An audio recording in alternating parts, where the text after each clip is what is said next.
Hey, J3 here, and welcome to the Game of Wealth. In this video, you're going to get an overview of the game, what each stage is all about, and how the game works, so you can identify where you are. I'm very excited for you and what you're about to learn here, so let's get right into it. The Game of Wealth is composed of 7 different stages, and if we were to draw a map of this world, it would look like a ladder. You have 2 vertical bars, one on the left and one on the right. Then 5 horizontal bars connecting the 2. Each bar here represents a different stage in the Game of Wealth. Let me give you a quick run through of each stage. We'll start with the horizontal stages first. These stages represent the possible financial realities that any person can have. As I describe each stage, try to take note which stage best describes your current financial situation. Let's start with the lowest horizontal bar. This is called the stage of the quicksand. And the players here are the people who are deeply buried in debt. They are people who are struggling just to meet the interest payments. Very few people are actually here, but when they reach this point, it's really a struggle to get out of it because of the compounding interest payments. The defining characteristic to know if you're in this stage is not whether you have debts, but rather if you're able to control your debts. Having debts is not bad as long as it's properly managed. But if you're already struggling with the payments, then you are in the stage of the quicksand. The next stage is the stage of burdens. This is the stage of people who are financially dependent on other people in order to support their present needs. Majority of those in this stage would be your students because they still have to rely on their parents or scholarships to support their present costs of living. Another one would be the people who are unemployed and living off on someone else. Or it could be retirees who were not able to prepare for their retirement. It's called the stage of burdens because they are a financial burden on someone else. I know parang ang sama ng dating kasi burden. But take note, I don't sugarcoat anything here. Hindi ko papagandahin ang isang bagay na hindi maganda. If you can't support yourself financially yet and are dependent on someone else, then you are a financial burden on that person. And therefore, you are playing in the stage of burdens. The next stage is the stage of independence. And this is for people who are able to support themselves with their present costs of living. So yung mga living on paycheck to paycheck, nandito kayo. Even if your income is low, but you make do with what you have, and you don't need to depend on other people, then you're already financially independent. It doesn't matter whether your income is high or low, but as long as you make do and nagagawan mo ng paraan kung ano ang meron ka, you are in the stage of independence. It's pretty comfortable at this stage, and this is where majority of the people play. They are in the stage of independence. The next stage is the stage of security. These are people who are well prepared for all their future expenses. They have insurance and they're able to make consistent investments for their children's education, their dream house, dream vacation, and their retirement as well. It's a financially secure place to be in. Your past is clear, meaning you are in control of your debts. Your present is also taken care of, plus your future is looking good. Now, at this stage, it doesn't mean that you already have all the money for your retirement and your other huge future expenses. Rather, it's the stage of having a working plan on how you can meet those future obligations, those future expenses. This means you're already secured for the rest of your life as long as you keep doing what you are doing. The stage after is called the stage of freedom. This is for people who are financially free, and this is for people who can stop working and just rely on their income from businesses and investments. It's the stage of freedom because you can do what you want with your time. You are financially free and your time is no longer tied to money. These 5 stages that we just talked about define our possible financial realities. And it is very clear that as you go higher in these 5 stages, the better off you are financially. At this point, please take note where you are in the 5 stages. Here's a quick recap. If your debts are out of control, you're in the stage of the quicksand. If you're highly dependent on someone else when it comes to money, then you're in the stage of burdens. If you're able to support your present needs, then you're in the stage of independence. If you're already able to consistently prepare for your future needs, then you're in the stage of security. And lastly, if you're already able to stop working and money is still flowing to you from business and investments, then you're in the stage of financial freedom. In assessing where you are, take note that I didn't mention a particular size of the house, what model car you drive, or where you go for vacation. This is because those are the things that can make the game fun, but they don't determine where you are in the game of wealth. For instance, you could be living in a mansion with 10 cars and a yacht, but you could still be in the stage of the quicksand. If all of those things were paid on loans, meaning nag-down payment ka lang pero may monthly na hinuhulugan ka pa rin na sobrang laki at nagiging hirap ka nang bayaran yun, then you're in the stage of the quicksand. Or if those things were paid for by your parents or some other rich relatives, then you're still in the stage of burdens, since the luxurious lifestyle that you have is being supported by another person. These cases are very common with high-income earners like celebrities. They may earn a lot of money, but they spend even more money. So in the game of wealth, they are still in the lower stages. On the other hand, you could be a regular person with no house, you're only renting, you don't have a car, you commute to work, you don't have any expensive shoes, gadgets, etc. But if you have insurance, a solid education fund for your children, and a retirement plan, then you're in the stage of financial security because all of your future expenses are already being prepared for. You don't need to worry about your financial future since you're well and able to prepare for it. Even if you don't own a house, you're in a better position than the luxurious celebrity. The game of wealth is not about what you have, but it has a lot to do with the how of money. How much money you make, how you make that money, and how you spend the money. Now, before we go on to the 2 more stages, I'd like to give a little clarification. I am not biased towards a simple lifestyle. The truth is, we live in different stages in the game of wealth. So the level of things that each person can afford is also different. If you're already in the stage of financial freedom, then you can afford to be luxurious. You have the right to be. But if you're still in the stage of burdens and you're dependent on someone else, then you should be living on a very simple lifestyle since you are only dependent on other people. My personal belief when it comes to lifestyle choice is that you should live according to what you can afford, and that is dependent on what stage you're in. If you want to have more in life, then you have to work harder and smarter in order to move up in the game of wealth. So this training program is not just all about living below your means, but it also focuses largely on knowing your means and expanding it so you can afford to have more. With that said, let's talk about the 2 stages left. These next 2 stages, the vertical bars, are different because they are played on a subconscious level. Our subconscious is what actually makes us who we are on a day-to-day basis. These are our habits, our beliefs, our mindset, and our overall personality. So we can't see and touch this stage, but we think and feel it. We all play in these 2 subconscious levels at any given time, and our performance in them will always affect our financial realities.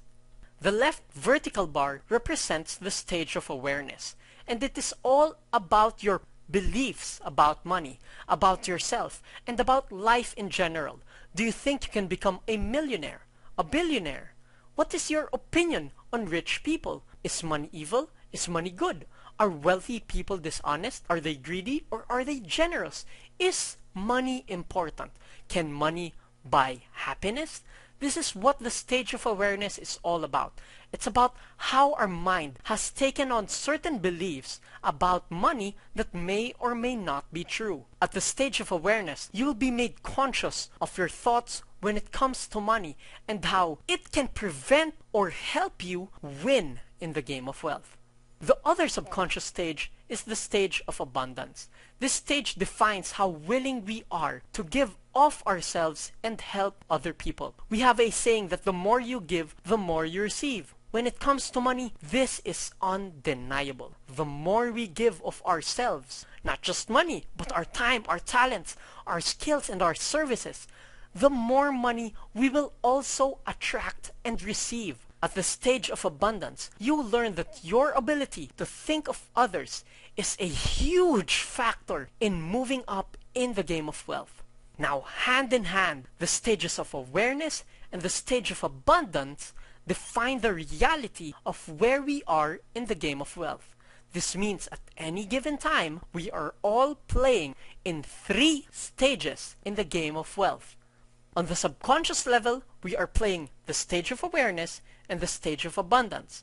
And at the conscious level, we are playing one of the 5 horizontal stages. For you to understand this better, here is the story of Pedro, where you will learn more on how the stages of awareness and abundance define our current financial reality.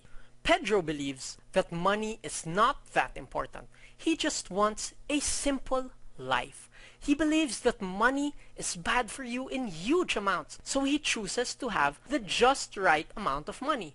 Not too rich, but not too poor as well. Pedro doesn't want to be rich. He just wants to be not poor. But regardless of this belief, Pedro works hard in his job because he cares and he knows he needs to support his family. Let's take note. Pedro has a low level of awareness because he believes that money is bad for him in huge amounts, that being rich would make him seem greedy and it could create problems with friends and family.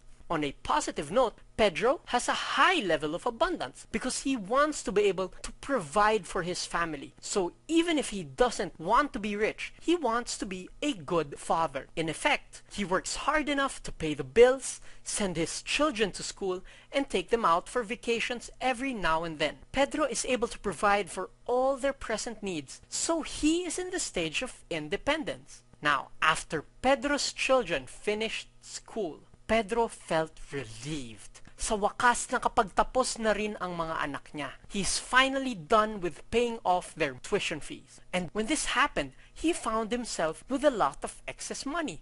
Money that used to go to allowances and tuition fees, he could now spend on himself. And so he did. He went on vacation, bought a new car, an entertainment system, and so on. And when his compares, his friends, noticed the lifestyle upgrade, they now jeered at him to treat them as well. Palibre naman, pa-cheeseburger ka naman.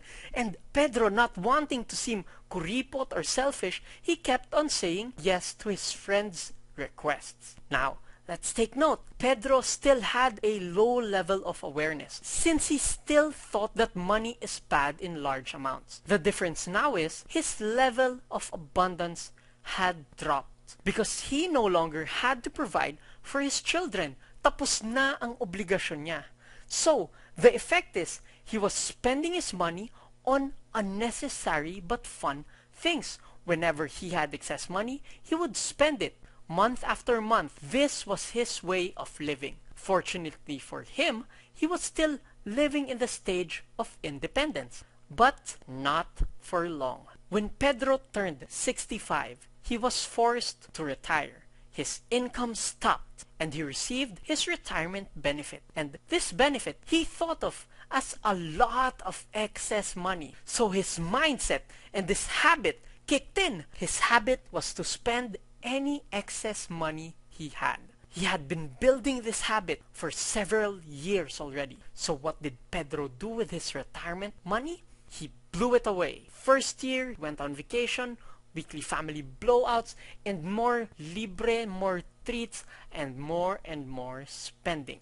At the age of 67, Pedro had no money left. With no other source of income, he now depends on his children to support him financially. Good thing is, his children are now working, and Pedro justifies this by saying that when they were growing up, he paid and also supported them. So it is only right that they support him today.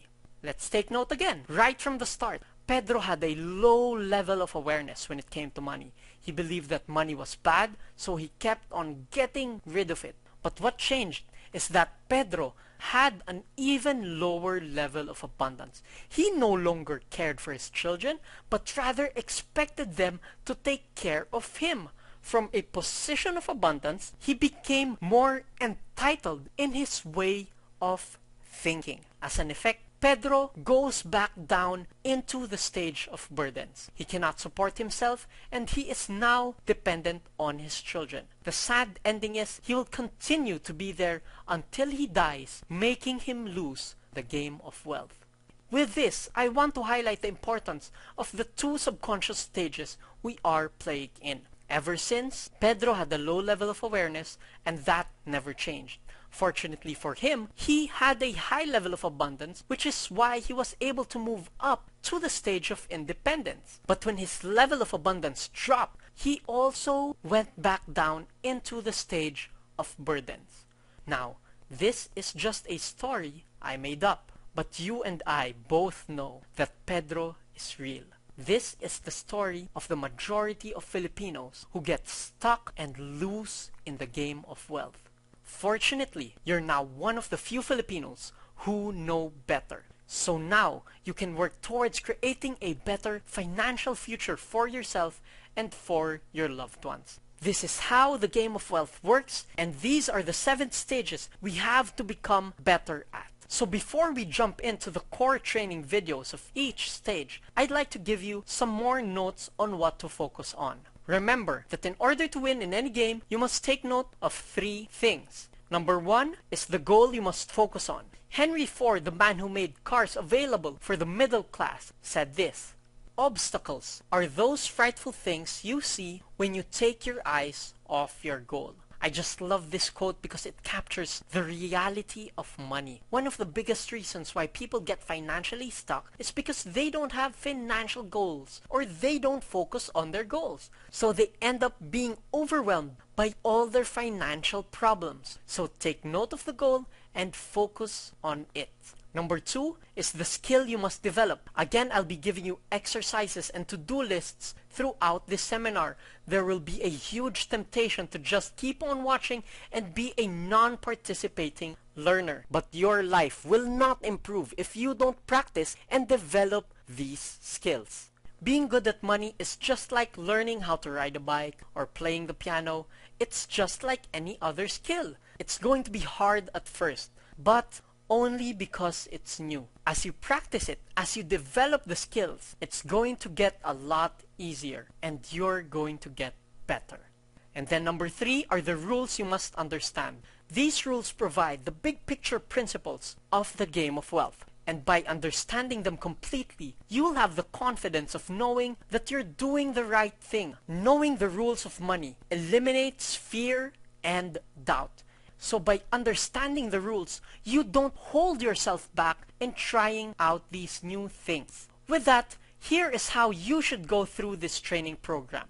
On your first pass, watch all of the videos starting from the stage of awareness all the way to the stage of abundance. Then, move on to the video entitled Playing the Game. This way, you have a full and deep understanding of each stage, what you have gone through in the past, where you are now, and what you'll have to go through in the future.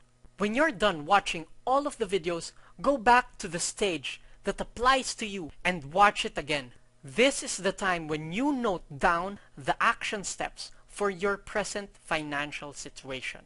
And that concludes our overview of the 7 stages. So I'll see you in the next training videos, the core training videos.